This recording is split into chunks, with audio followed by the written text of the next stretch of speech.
Yes, indeed, Bukola, thank you. Well, it's a continuing live coverage of the Anambra State governorship election, and it's a multi-stakeholder event as far as elections are concerned, from the media to the civil society organizations to the institutions that drive the process and the security agencies. Well, I have with me here the founder of TAF Africa, Mr. Epelle, who is a prominent face as far as election and governance is concerned in the country. Mr. Jake, thank you so much. Thank you, Jeffrey. Good to see you. Yes, sir. Thank you. Thank you for all that you guys do. I know the sacrifice you had to make to be here this early, and the sacrifice the channel is making. This is about nation building, and you are pivotal to that. Thank you so much. It's our job. We have to do what we can do to make sure the process is as flawless as possible.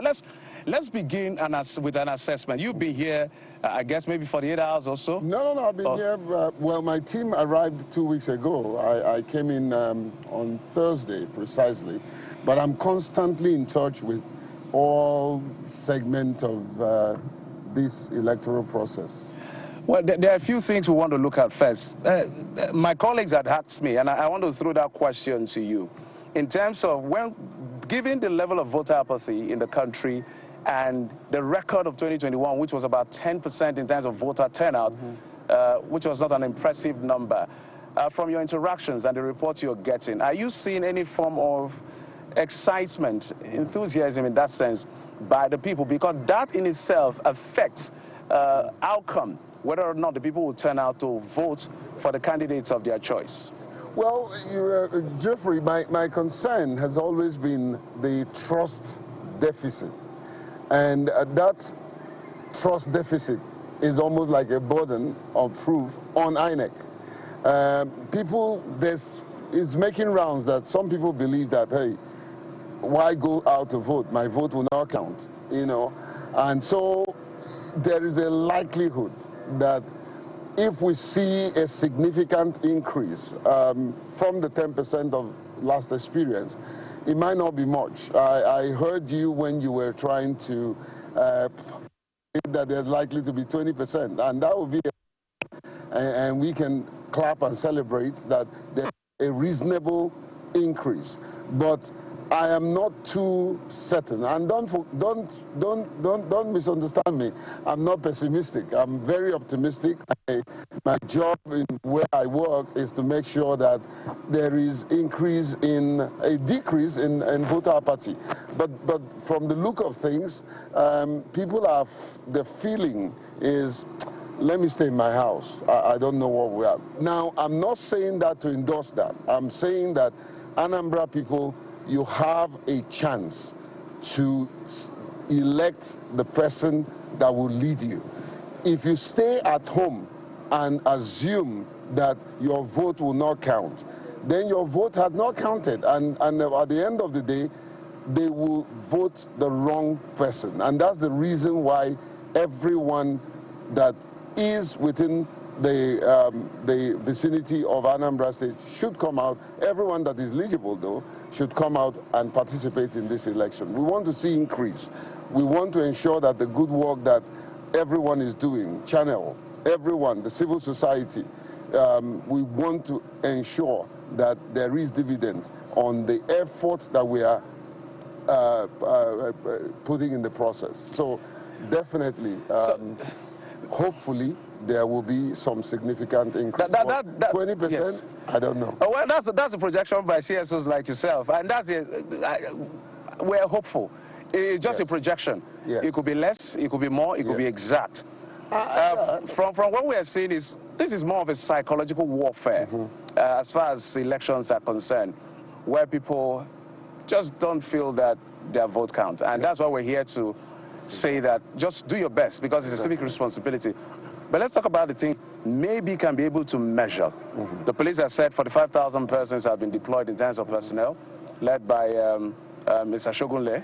And then the NSCDC as well said they've deployed about 10,000. When you drove, or you've been driving around, when I was coming here, I think I saw about 1 or 2 checkpoints. Do you feel the presence of as much security as should be? We know this is a city center, so it's based on our assessment of what we see here. Yeah, well, I think basically the security situation, I want to say this, that the Anambra people, sometimes we have very little to worry about security situation. They are peace-loving people, and every one of them wants to make sure that they don't shed their own blood. You know, they sort of like secure themselves, you know. However, the heavy presence of the security operative can be a plus, but they need to watch it so that they, in turn, will not become the security breach that they are trying to prevent. I had an interaction with the police, with EDIT. I had a town hall meeting, and I engaged them to assure us that they are not going to be partisan, because the security breaches starts when an opposition sees them trying to compromise the process, and then there will be skirmishes here and there. So there's a need for them to conduct themselves honorably. Many of them we have trained in a security election. They need to adhere strictly to the tenets, to the brief. I'm also concerned, Jeffrey, with Abuja influence. When they start getting calls from the headquarters, do this other political party called me, this is what is happening, it will create a distraction that they cannot manage. So we need to be very circumspect and ensure that we do the needful to ensure that lives and properties are secured. Because come what may, this election will end at the end of today, and the process of collation and what happens with who wins will start. So we need to be very, very, very conscious of the security situation so that we don't have any form of security breach. All right, if my cameraman can pan to our right, that should be your right, and our left. To just talking about security, just because we're here for an on-the-spot assessment. Some voters are trickling in. That's a polling unit already there.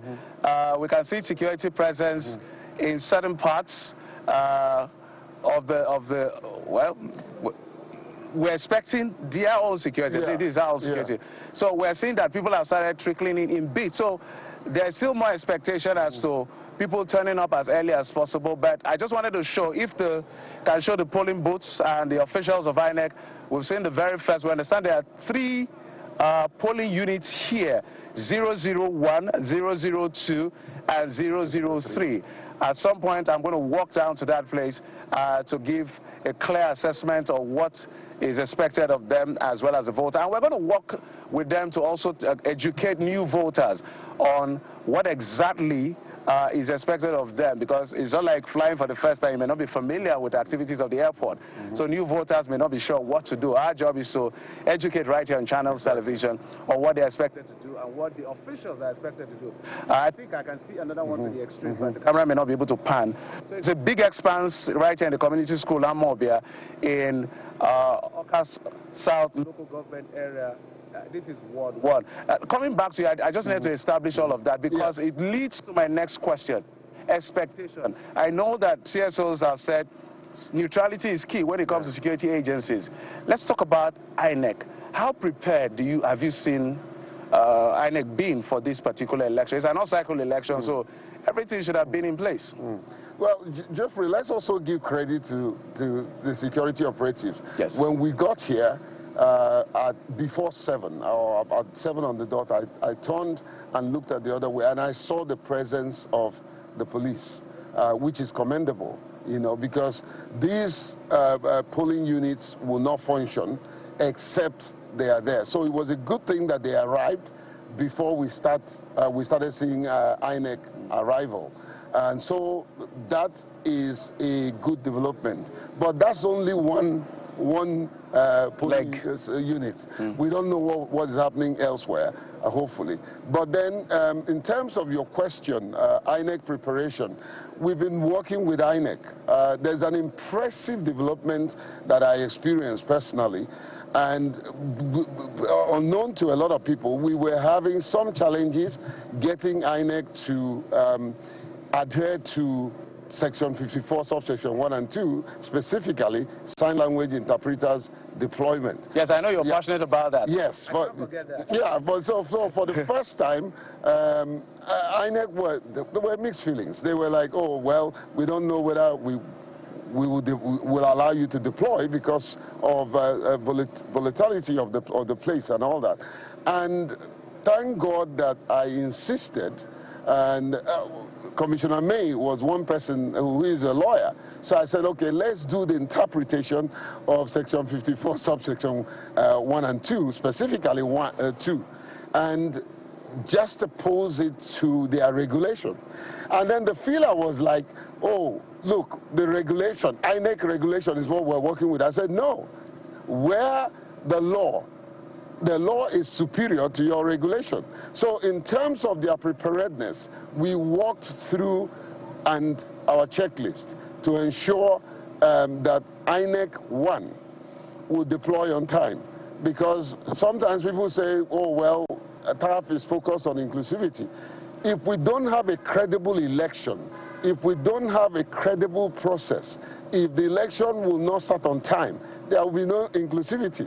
And that's why, personally, I take interest in overall assessment of the entire election. So INEC, number one, logistics, their deployment. You see, at about 7 o'clock, we saw them driving in. Yeah. So if they miss the logistic arrangement, that will be disastrous. So in terms of the administration of the election, we've seen them do a lot of training, My organization and several organizations supported to make sure that the staff and ad hoc staff are well trained to meet the expectations of this election. And so, and then of course you start talking about the integrity of the drivers of this election, the REC. If the REC does not manage the election well, he or she will wreck the election. I like the rhyme. Yeah, they will I wreck like the election. Yes. So I took on Queen Elizabeth Ago, who is the REC. And I got her on the spot to say, look, tell us that you're going to be neutral. Tell us that you're not going to get a call from either the State House or campaign headquarters. Mr. Epelle, my apologies. I think our camera is panning.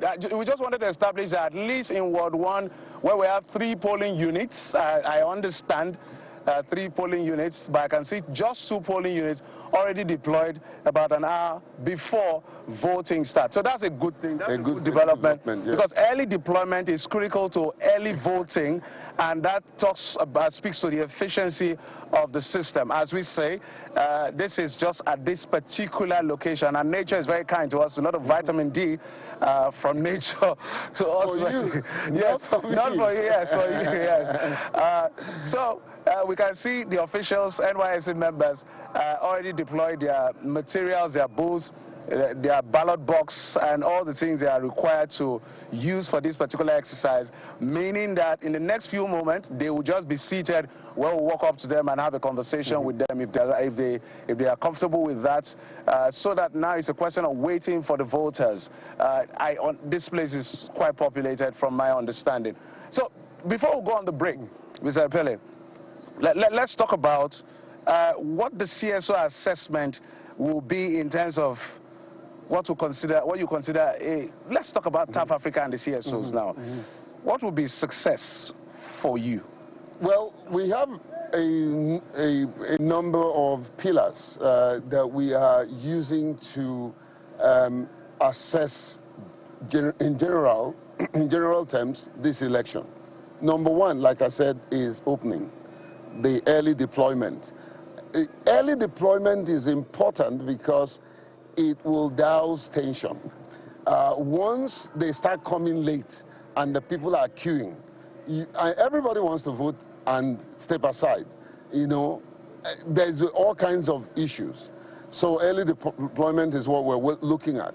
We are also looking at accreditation, you know, how smooth that process will the beavers work, you know, and all that. Will the people show up on time? No beavers, no election. That should be the standard. Exactly. So will the people show up on time? The other thing is when we start the process of collecting results and all that, you know, that's also a very important aspect of this election that CSOs are watching at. Then voting, you know, the voting pattern. We're interested in how many women, how many persons with disability, and all that. Then finally, the big one is all kinds of security issues, incidentals. Are they going to be, will the election be conducted in the most honorable and secured way? And then, of course, we will begin to look at my constituency, inclusivity, you know, not just inclusion of PWDs, persons with disability, but inclusion of the aged. I'm interested in seeing we'll look out women, for them as well and see how it's the youths, you know, and all that, so that we can look at the demography and the voting pattern, you know, and then finally, collation of result and the announcement. Okay. Yeah. And of course, accessibility. Jeffrey, I'm going to take my time when I'm off this segment to look at where they are placing the ballot boxes. Whether it's accessible to people with disabilities. Yeah, I mean, look at that. You see that kind of state. You can't make. Yeah, so yeah, I think this one is maybe fair. Exactly. Okay. So if I have to advise that, look, whenever you see a person with disability, can you bring down the ballot box where it's not accessible, so that they can vote? So these are some of the, and of course, your area, we want to see media inclusion. Yes. And Channel have started it. Yeah, we're by here. making sure that you start with inclusion. That's good. We're here to make sure that we cover every aspect of this election. We're going to cross over to Nnewi, to Onitsha, to some of these places where elections is taking place in 21 local government areas, over 300 wards and about 45,000 polling. In 3 senatorial zones. So in 3 senatorial zones. So we're everywhere to make sure that we give a feel of this election. But Mr. Epelle, we may call you back. We may call you back. It's a long haul today. It's an all-day job, maybe an all-weekend job, That's if you will. what we signed. So we will be talking to you in just a moment. Maybe walk around it. But thank you. Epelle is the founder of TAF Africa. We may have to call him back yet again, but for now, we'll let him go.